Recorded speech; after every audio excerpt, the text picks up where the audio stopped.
Uutena tulokkaana Suomen kesän MM-tapahtumiin liitettiin viikonvaihteessa potkulautailu. MM-kisat keräsivät pääkaupunkiseudulle 50 urheilijaa 11 eri maasta. Potkulautoja eli kickbikeja on näkynyt katukuvassa jo useamman vuoden ajan. Helsinkiläisen Hannu Vierikon potkukelkasta kehittelemän lajin suosio kasvaakin vuosi vuodelta. EM-kisoja on järjestetty jo 10 vuoden ajan ja ensimmäiset MM-kilpailut järjestettiin Tšekissä 2 vuotta sitten. Tänä vuonna kaukaisimmat osallistujat tulivat Australiasta ja USAsta.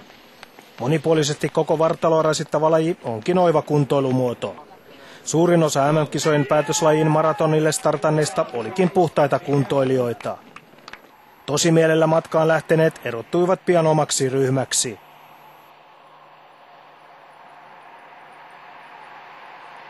Nuuksion alamäissä vauhtia on parhaimmillaan lähes 70 kilometriä tunnissa. MM-mitalien kohtalo ratkeaa, kun 42 kilometrin taipaleesta on vain pari kilometriä jäljellä. Kai Immonen ja Mika Jääskeläinen karkaavat. Loppukirissä Immonen lyö niukasti Jääskeläisen ja voittaa. Lajin veteraani Hannu Vierikko jätetään tylysti MM-pronssille. Naisten mestariksi potkii Jaana Mononen.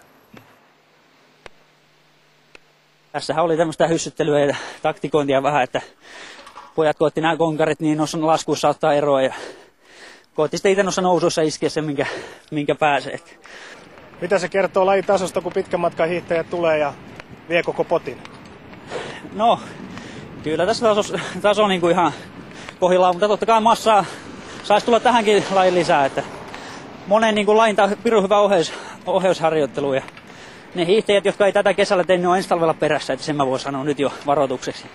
Eli laji sopii hyvin hiihtäjälle kesäharjoitteluksi? Kyllä ehdottomasti, että kyllä siinä lonkan liikkuvuus paranee niin paljon ja tämä jalan painettyä, että kyllä potkua lisää tulee.